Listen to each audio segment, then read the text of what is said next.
kita mengenal dengan istilah harga. Penentuan harga merupakan salah satu aspek penting dalam kegiatan perdagangan.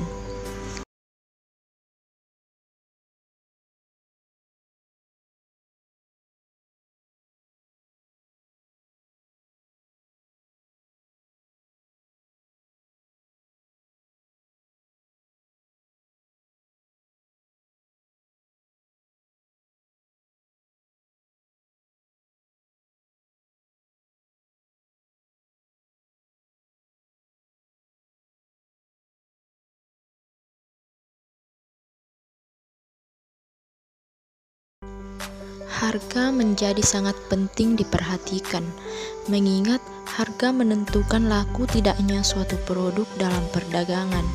Salah dalam menentukan harga akan berakibat fatal dalam produk yang ditawarkan nantinya. Harga merupakan satu-satunya unsur dalam perdagangan yang menghasilkan keuntungan dan pendapatan penjualan barang dan jasa. Oleh karena itu, harga yang ditetapkan penjual harus sebanding dengan penawaran nilai kepada konsumen. Dalam konsep ekonomi Islam, harga ditentukan oleh permintaan dan penawaran. Pengaturan harga ini diperlukan bila kondisi pasar tidak menjamin adanya keuntungan di salah satu pihak. Akan tetapi, ketika seorang penjual telah menguasai pasar, permainan harga seringkali terjadi. Tetapi sering terjadi ketidakstabilan harga di pasar dan kurangnya pengetahuan tentang bagaimana menentukan keuntungan. Kondisi seperti ini sering dimanfaatkan oleh pihak penjual yang hanya memikirkan keuntungan materi dan menonjolkan keegoisannya tanpa melihat lingkungan sekitar, sehingga ujung-ujungnya konsumen yang dirugikan. Masih banyak masyarakat awam yang tidak mengerti faktor apa saja yang harus diperhatikan dalam menentukan berapa besar keuntungan yang boleh diambil dalam perdagangan, sehingga banyak terjadi harga yang ditentukan sesuai dengan kemauan masing-masing individu tanpa melihat apakah keuntungan yang diambil dari barang yang dijual tersebut sesuai atau tidak menurut Islam. Ada beberapa metode dalam penetapan harga. Yang pertama, metode penetapan harga yang kompetitif. Hal ini selalu berlaku dalam pasar barang, di mana terdapat banyak produsen atau penjual. Kemudian yang kedua yaitu menentukan harga terobosan. Cara ini dipakai pada ketika meluncurkan barang baru, yang menentukan harga pada tingkat yang murah atau rendah dengan harapan dapat memaksimalkan volume penjualan. Kemudian yang ketiga yaitu menetapkan harga berdasarkan permintaan. Cara ini biasanya dipraktekkan oleh perusahaan jasa. Kemudian yang keempat yaitu kepemimpinan harga. Penentuan harga seperti ini berlaku untuk pasar oligopoli. Yang kelima yaitu menjual barang berkualitas dengan harga rendah. Cara ini dilakukan untuk menarik langganan. Yang keenam, kebijakan harga tinggi jangka pendek. Cara ini dilakukan ketika barang baru dikeluarkan dan karena belum ada persaingan. Kemudian yang ketujuh, penentuan harga semurah mungkin tapi tetap masih dalam kondisi menguntungkan. Mekanisme penetapan harga adalah suatu cara pertimbangan yang digunakan untuk menentukan bagaimana suatu produk atau barang yang dijual bisa laku di pasaran setelah adanya interaksi permintaan dan penawaran, dan juga untuk bisa bersaing dengan perusahaan atau pedagang lainnya.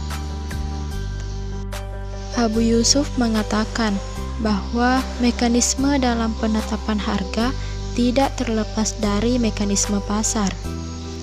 Ia mengatakan peningkatan dan penurunan produksi dalam kaitannya dengan perubahan harga. Pemahamannya saat itu bahwa bila tersedia sedikit barang, maka harga akan mahal, dan demikian sebaliknya. Dalam berbagai usaha, penentuan harga barang dan jasa merupakan suatu kunci strategi akibat dari berbagai hal seperti deregulasi atau aturan atau sistem yang mengatur. Persaingan yang semakin ketat, rendah dan tingginya pertumbuhan ekonomi dan peluang usaha bagi yang menepati pasar. Harga sangat mempengaruhi posisi dan kinerja keuangan dan juga mempengaruhi persepsi pembeli dan penentuan posisi merek.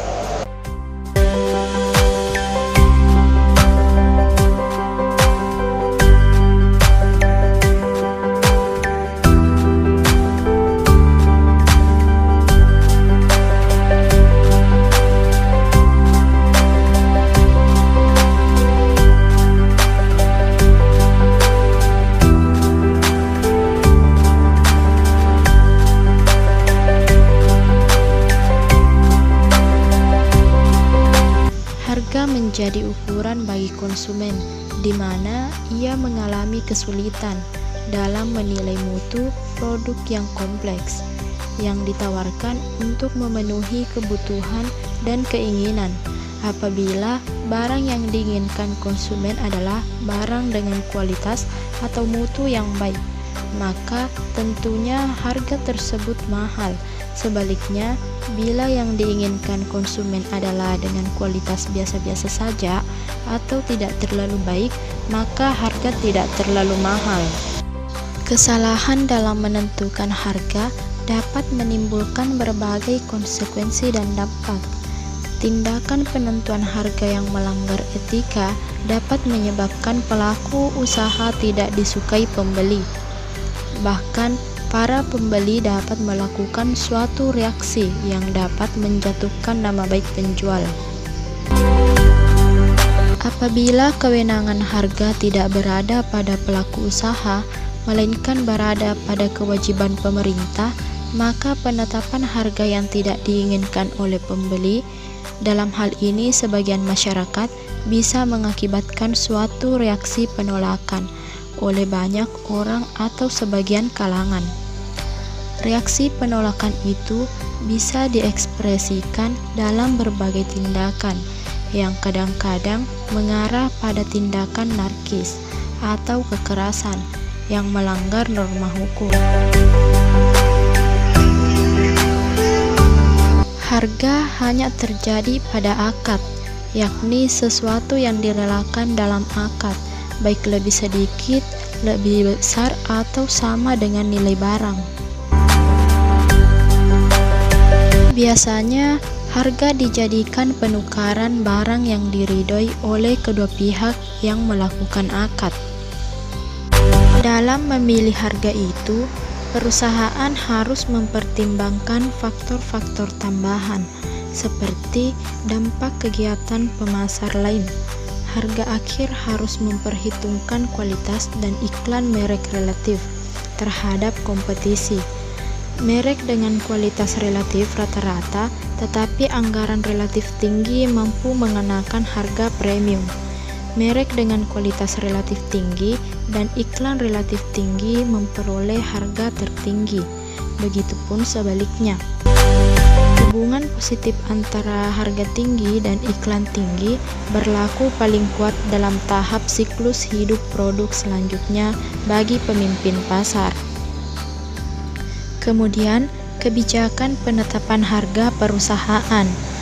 Harga harus konsisten dengan kebijakan penetapan harga perusahaan.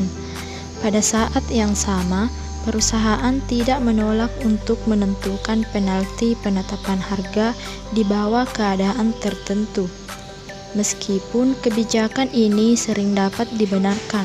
Kemudian, penetapan harga berbagi keuntungan dan risiko. Penjual mempunyai opsi menawarkan untuk menyerap sebagian atau semua risiko jika tidak menghantarkan nilai yang dijanjikan secara penuh. Kemudian, dampak harga pada pihak lain. Manajemen harus mempertimbangkan reaksi pihak lain terhadap terkontemplasi. Pemasar harus mengetahui hukum yang mengatur penetapan harga. Banyak peraturan federal dan negara bagian melindungi konsumen terhadap praktik penetapan harga yang menipu. Pemasar harus mengetahui hukum dalam menetapkan harga yang terdapat pada undang-undang yang menyatakan penjual harus menetapkan harga tanpa berbicara pada pesaing. Pengatur harga adalah ilegal. Di dalam agama Islam, metode penetapan harga juga menggunakan beberapa metode, sebagaimana dikatakan Muhammad dalam bukunya. Penetapan harga pada sebuah kontrak yang menghasilkan keuntungan pasti biasanya menggunakan metode yang pertama, menaikkan harga, atau biasa disebut market pricing. Markup adalah sebuah peningkatan harga atau jumlah rupiah yang telah ditambahkan pada biaya dari sebuah produk untuk memproduksi harga jual. Perlakuan dari sebuah markup biasanya membuat margin mengalami peningkatan. Margin sendiri merupakan tingkat keuntungan awal yang diperoleh dari barang atau jasa yang akan ditawarkan dalam satuan persen. Kemudian, target return pricing atau penentuan harga jual merupakan penentuan harga jual produk yang bertujuan mendapatkan return atas besarnya modal yang diinvestasikan. Kemudian, perceived value pricing merupakan penetapan harga dengan tidak menggunakan variabel harga sebagai dasar harga jual. Berbeda dari metode target return pricing yang hanya menggunakan biaya produksi sebagai kunci penentuan harga. Pada perceived value pricing juga digunakan sebagai non-price variable sebagai dasar dari penentuan harga jual. Kemudian yang terakhir, value pricing. Value pricing adalah suatu kebijakan harga yang kompetitif atas barang berkualitas tinggi. Hal ini sudah menjadi pemahaman bahwa barang yang baik harganya mahal. Namun perusahaan yang sukses adalah perusahaan yang mampu menghasilkan barang yang berkualitas dengan biaya yang efisien, sehingga perusahaan tersebut dapat dengan leluasa menentukan tingkat harga di bawah harga kompetitor.